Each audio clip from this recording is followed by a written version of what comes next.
The next structure is the cuboid. How does a cuboid look? This is a cuboid. So how different is it from a cube? Well, here we can have the length, breadth and the height to be different. They need not be same. They can be same, but they need not be. So we have 6 faces here too. 1, 2, 3, 4, 5 and 6. So pretty much everything that we have around, like a phone to a box, they're generally cuboid. We hardly get cube wala structure. It's mainly cuboid. So as a diagram, how do you put it across? So in your exam, you just need to draw something like this. This is your cuboid. So here the length, breadth and the height, they can be different. So we can clearly see they are of not the same length. So this is how you represent it along with their respective units. I forgot to mention this in cube, but yes, we need to write the units as well. Now let's begin with the total surface area. So as usual, we'll have a look at a video to help us with this. So what we're looking at is a cuboid. As you can see, here the structure is different. Here it's bigger, here it's smaller, and here it's even more smaller. Here bigger, smaller. So you can see there are 3 different areas of different unit, that is of different measurement. So that would be your length, that would be your breadth, and that would be your height. Generally this is how it's considered.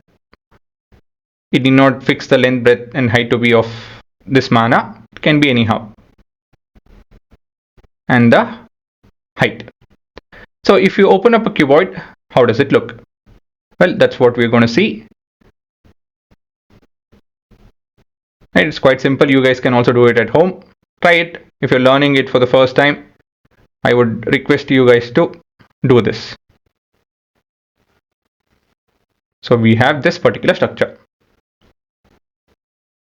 So how many faces are there? Clearly there will be 6.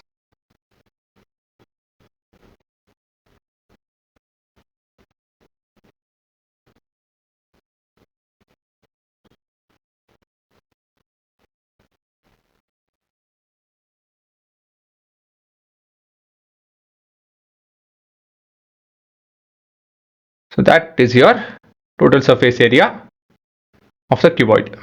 So I'm trying to draw the boundary so that it's visual. I mean, it's kind of easy to look at.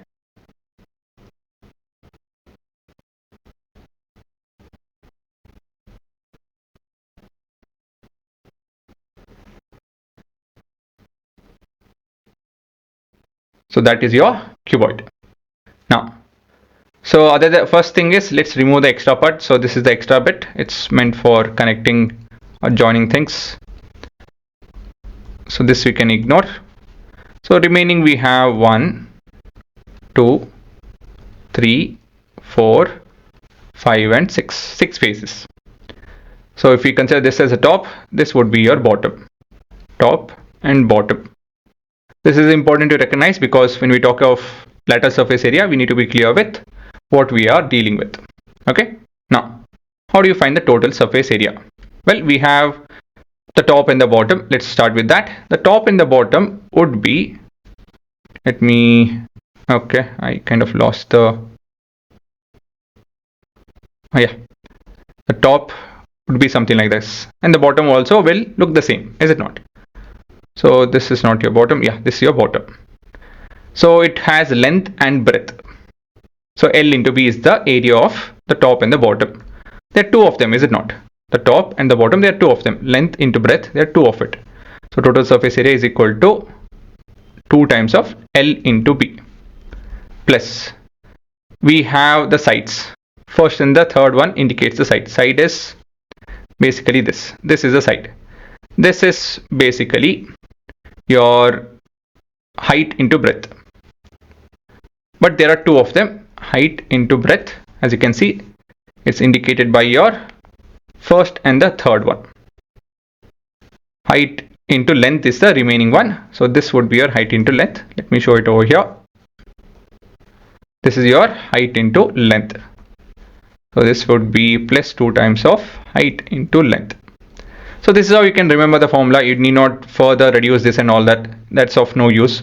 Try to keep it this way. It's very convenient to remember it this way because in different scenarios you won't be using this exact formula. You will be taking an abstract of it, a part of it. Okay, so please understand how we get each of this formula, and then you will be able to apply it in a better manner. Now the next thing is your lateral surface area. So lateral surface area is to do with the sides. The top and the bottom has to be ignored, and we have 1, 2, 3 and 4. So these are the faces that we need to consider. So basically the top, just a second, I'm not able to select this.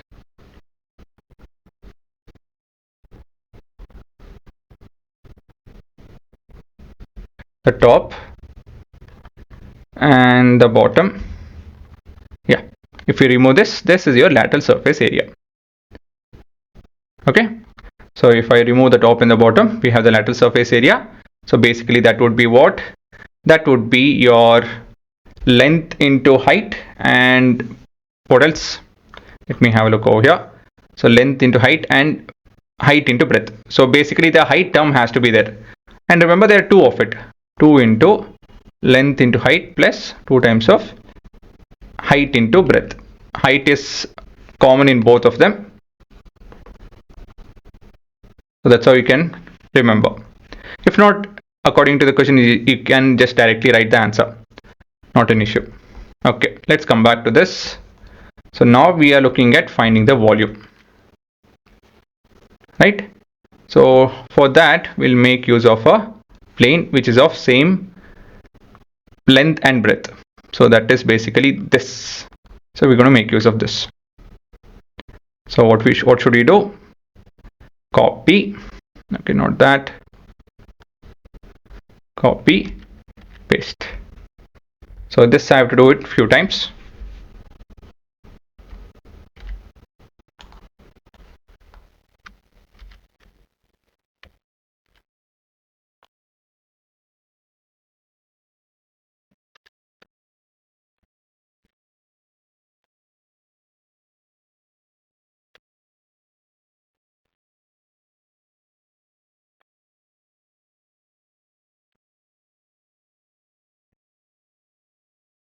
Right, if I keep doing this, what will we get?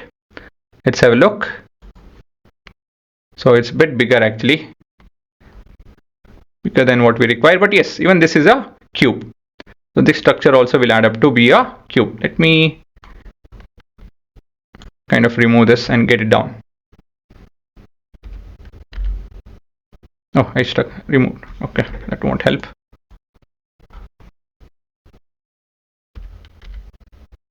Okay, again it's moving. Anyways, this is also a cuboid. Can you see that?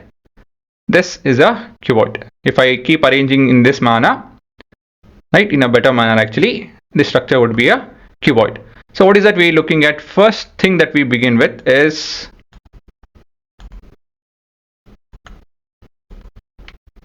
right, a plane. Is it not?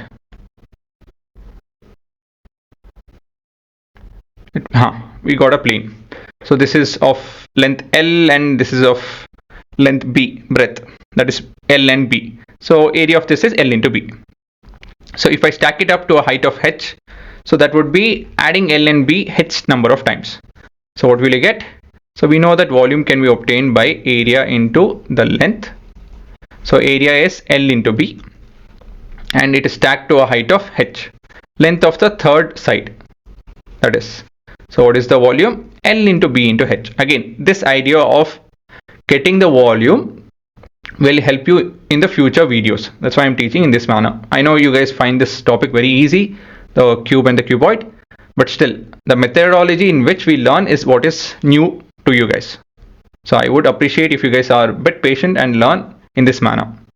Now let's analyze. So let's look at the total surface area, and the formula is 2 times of LB plus 2 times of LH plus 2 times of HL. So in each of this dimensionally, right, whichever are getting multiplied, the variables there are LB, LH, BH. What are the power? 1 and 1. 1 plus 1 is how much? 2. Again I repeat, the variables which are getting multiplied, the highest power is 2. Here 2, the highest power is 2. Here 2, the highest power is 2. Again, I'm talking about the variables and their respective power. So the combined power is 2.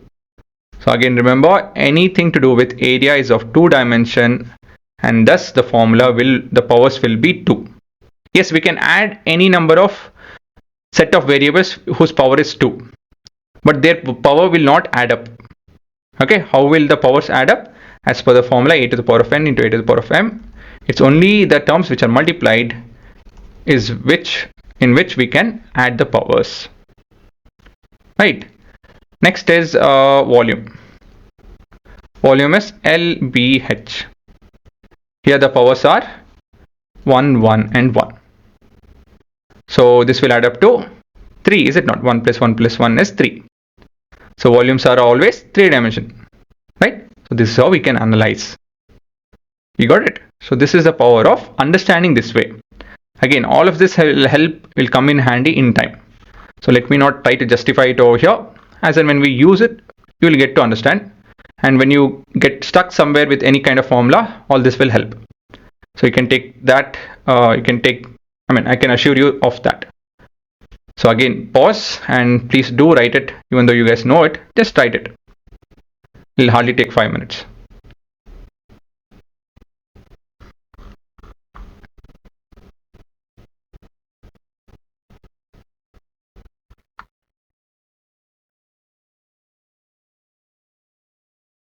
Please enroll to our program at chalkpieceacademy.com, wherein we'll be teaching you a lot more tricks for faster simplification and calculation, DIY projects. We'll code with Python, we'll work with Arduino Uno. There are a lot more magic tricks and the physics behind it. There are printable materials which will help you recap and understand things better.